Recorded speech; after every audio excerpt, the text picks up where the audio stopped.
Pulling up to the first filming for Mary Scott's home, a mural that we did that reflects her whole family, and there's so many beautiful details in there. I'm excited.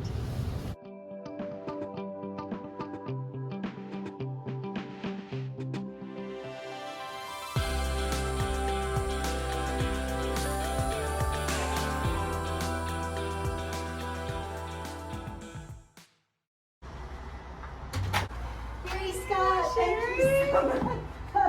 So thank you for letting us come look at your dining room and talk about that. Yeah.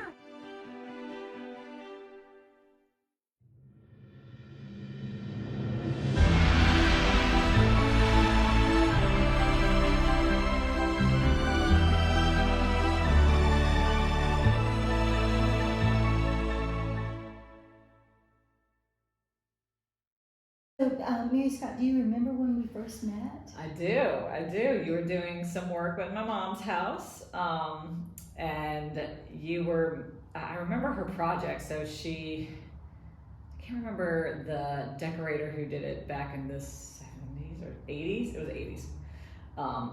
But they painted the entire dining room, and so it kind of looks like a marble walls with little like nooks for books and different, little things. I don't know what else is. You probably know better than It's me. like paneled faux marbre. Yeah, and you came and you matched it perfectly.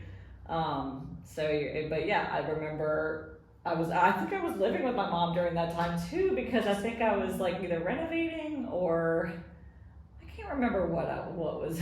Maybe you were renovating. Maybe that was I think it. that's what it was. Or you've been there several times though. Right. So I think the first time I met you was probably right before I was married or something, and then you probably came back to do some more work. Mm-hmm. But yeah, and I saw you doing this amazing art on the walls, and I was like, oh, I wonder if she does wall murals. And sure enough, you were like, absolutely I do. And then we even started brainstorming in that meeting. I don't remember that. I remember. So you were saying, I was like, I want a scenic view. And you were like, oh, we could even do some people like carrying hay on a little hill. And I was like, this is so Sherry. Like looking back on it, I'm like, this is so you, this conversation that we're having. Well, it was really, so when it became the right time and I came over, and I can remember that I came in and you were so specific, like you had exactly the colors that you wanted, and you knew that you wanted it to be a naive type of painting, not where it was actual things that you understood, like trees, but not necessarily realistic. Yeah. And you really could have done anything. You could have put up Zubair or Gracie or whatever you wanted to do. Yes. I love, when people do that in their dining room, and I think it's beautiful, but it doesn't really speak to me or my personality. And I just knew I wanted, and I think that our personalities are similar in this way, that we like things to have meaning. Exactly. And that's why I knew I wanted it hand painted, and I wanted it to have meaning, and so did you, and so we were a nice fit. I think so too. It's it's really gives me a lot of joy to solve problems with design or with beauty, and then to give you a reflection of your life too is pretty great. Yeah.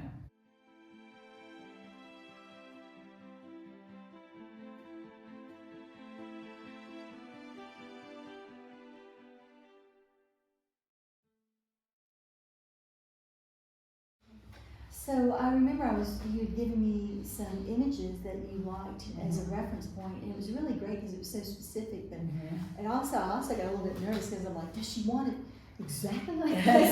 And then I think I came in when I was painting some water and a ship, which I'm going to finish today after we get through chatting. And you were like, oh, well, this could have a Swedish flag on it. And so we launched off into your family history then. And well, when I first started, my first vision was very I just loved this mural that I saw on Pinterest. I wanted it to be very similar. But then when you started doing the ship and the water, and I was like, I like where this is going, and I like where this is taking us. And I was like, let's just go. And and I knew I wanted more animals and more whimsical, things in the mural to make it more personal. So yeah, we just like when you started painting, I just started really loving what you were doing and showing you exactly. I was like, I love these trees over here. Those little trees are like my favorite. I love that little group of trees, and you would draw the deer, and I was like, I love the deer, and it's just kind of started becoming an animal of its own, I remember when we found at the corner over here, you told me that you kept Flemish rabbits when you were young. Oh no, I didn't keep Flemish rabbits. Oh, I just really want a Flemish rabbit. They're huge. I looked them up.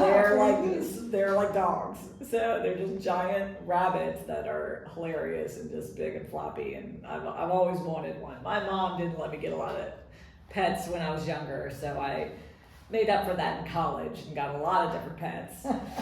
And I've had a chameleon, I've had a chinchilla, I've had all sorts of animals. Oh my goodness, chinchilla. Yeah, that was interesting. Well, your darling husband even got in on the story because he came in and he said that praying mantis really mean a lot to him. That caused him to, when he sees one, he pauses to reflect on things in his life. Yeah, he started getting involved too. At first he was like, whatever, do whatever.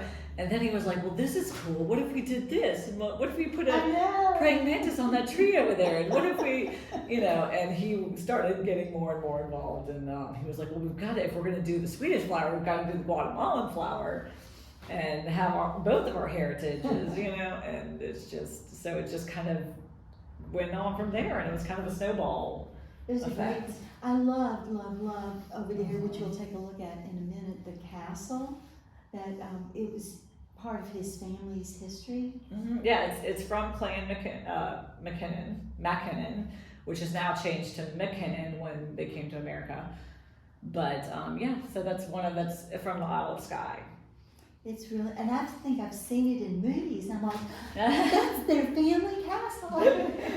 Well, Outlander is one of my favorite shows, so I love all the castles in Scotland and stuff. But it's really cool to just kind of take little bits of your heritage and your history and put it into something like this. I loved it. And then over here we have the cow. And can you tell us about that? Yeah, so I was Queen of Comus in 2006, which was the year Katrina hit.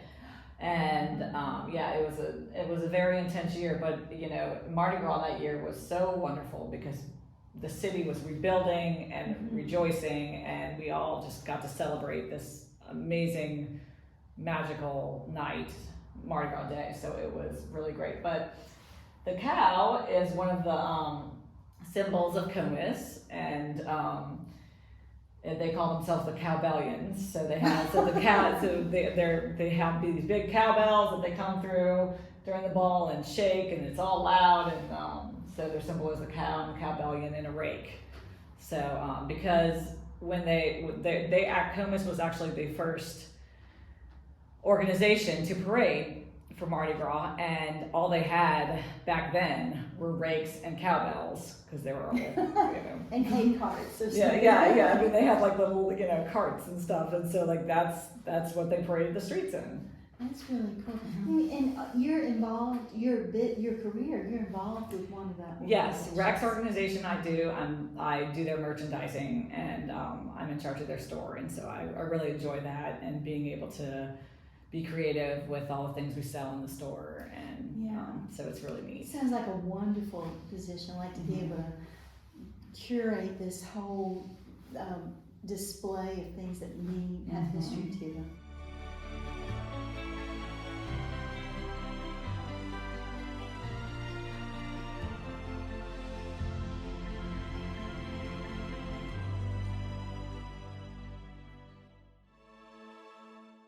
So the tree is one of my favorite things you did, and it was the last thing you did, but I love it so much because me and my husband got married under this tree in North Carolina. It was one of my favorite trees from when I was a kid. It had these crab apples, and we'd go and pick it, pick all the crab apples. They tasted terrible, but you know, or we'd throw them around, and you know, and so my husband and I got married under this tree, and it's no longer with us anymore. So this is because it was so old and it was ready to come down. But so this is kind of memorializing it. I just love it so much because I love what you did with the leaves and the gold, the warm colors in it. It just really gave it life. Thank you so much. It was really fun. I feel like we're best friends for life. You know, because I got to experience things that meant things to you, and I love doing it. So thank you so much. You know a lot about me now.